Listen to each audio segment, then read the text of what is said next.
I compared these two hair creators, Obaa Yaa and Classically Kept, to see if there was any commonalities between the two that helps them grow their hair down to their waist and beyond. And it was really interesting to see that yes, there were things in common that they both did, and I'm going to share with you the 6 things that they did to get there. What's up curlies, it's your girl Kiki, and if you are new here, I do all things curly hair tips, product reviews and styling. In today's video, it is all about 6 things that both Classically Kept and Obaa Yaa did in order to grow their hair right down to their waist and beyond. So doing this research, it was really interesting to see what both ladies did to get their hair as long as they have now. And I picked these two ladies because not only do they have very long hair, but they also have fine hair. And for me as a fine hair girly, I really need to see that it is possible for us to grow our hair long, because I've been stuck at bra strap length for the past 3 years and my fine hair just can't seem to get past that. So doing this research has enabled me to know exactly what I can do and what practices I need to use to grow my hair down to my waist. The first thing that both ladies did that I noticed was they both wear low manipulation styles. Now, we all should know this by now, that low manipulation and protective styles are a fantastic way to minimize breakage, because your hands are not in your hair, you're leaving your hair alone, and you are able to retain a lot more moisture and prevent tangles than if your hair was in its natural shrunken state. What I can see from what I've researched from both of these ladies is that they like to wear their hair in mainly more of the jumbo styles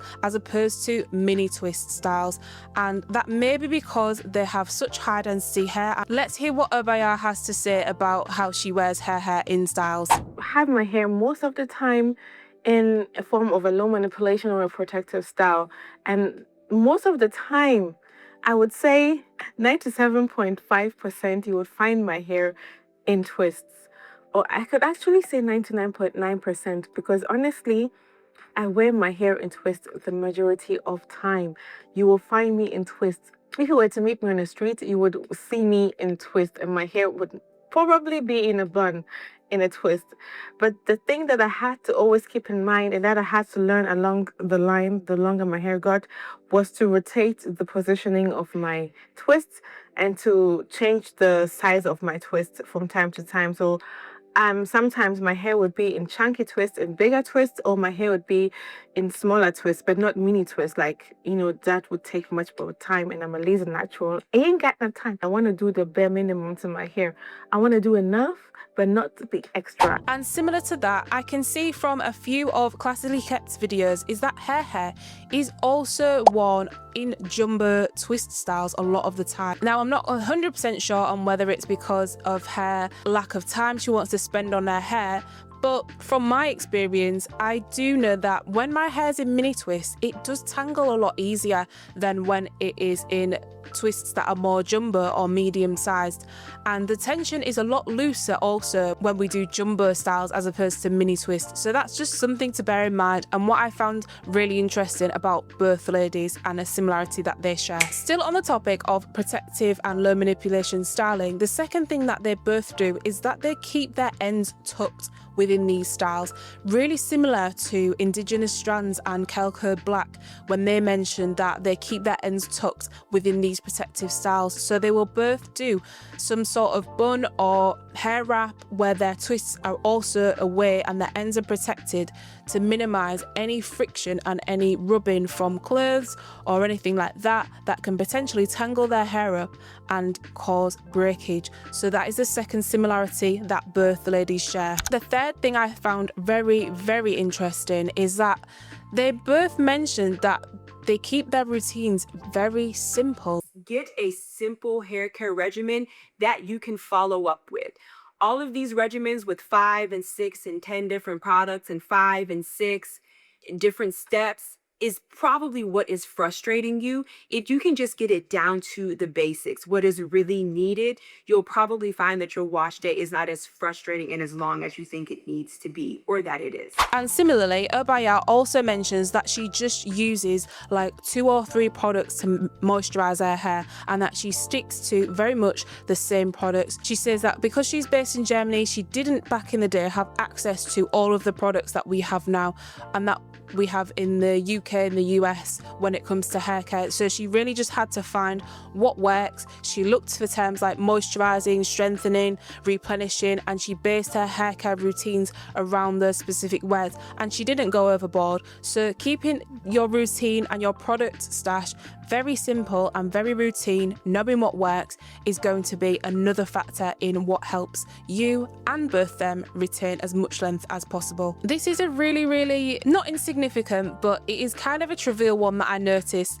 that both these ladies use material to tie their hair up with. So instead of using like scrunchies or hairbands or anything like that, they have just like this long piece of material, whether that's like I don't know, like old tights or an old t-shirt or something like that, and they just kind of like wrap it around the hair and just pull it tight and secure the hair that way. So although this is something that may not be a huge thing, I definitely think it will play a role in the amount of tension that you place, and having to potentially get your hair tangled around bands and scrunchies and things like that. I know it's always advised to use like a loose scrunchie as opposed to a hairband anyway, but maybe for us fine hair girls, we need that extra little bit of protection, just to tie a bit of material around our hair, get it up, and it's really easy to just access, take down, and not kind of like have to unravel hair and things like that. So that was a really nice, interesting one that I found. The next thing that both ladies mentioned is that when they are doing their hair, they make sure that their nails are cut and they don't have any jewelry on. Another one that was kind of not so much to do with products and direct length retention, but it definitely does aid in minimizing as much breakage as possible. And if you have fine hair, you know that our hair breaks at any given moment. So just making sure that you don't have any snags in your nails. If you get your nails done, that your acrylic's not like lifting or cracking so that your hair gets caught in it. And similarly, jewelry, making sure that you don't have rings and bracelets and things like that that are going to get tangled in your hair when you are doing your hair, because these can all contribute to breakage, especially if you're really trying to minimize the amount of breakage with your hair and protecting as much hair as possible. So this is something that both ladies do mention. And the sixth thing is that both ladies moisturize their hair when needed. Now, Classically Kept mentioned that she moisturizes around the four-day mark with her hair, and similarly Obaa Yaa mentions that she just moisturizes her hair when needed. This is a really important one because I feel like sometimes as natural hair ladies, we get caught up in this whole moisturizing topic and moisture, and sometimes our hair doesn't actually need moisture. We just need to pay attention to what our hair needs and listening to that, and then moisturizing as a result of us seeing our hair being particularly dry. Now, I do get a lot of comments, me personally, on my socials saying, how often do I moisturize, or can I moisturize every day? Really and truly, you shouldn't be needing to moisturize every day, and that's what both of these ladies do echo, the fact that you just listen to your hair and you go by what it needs.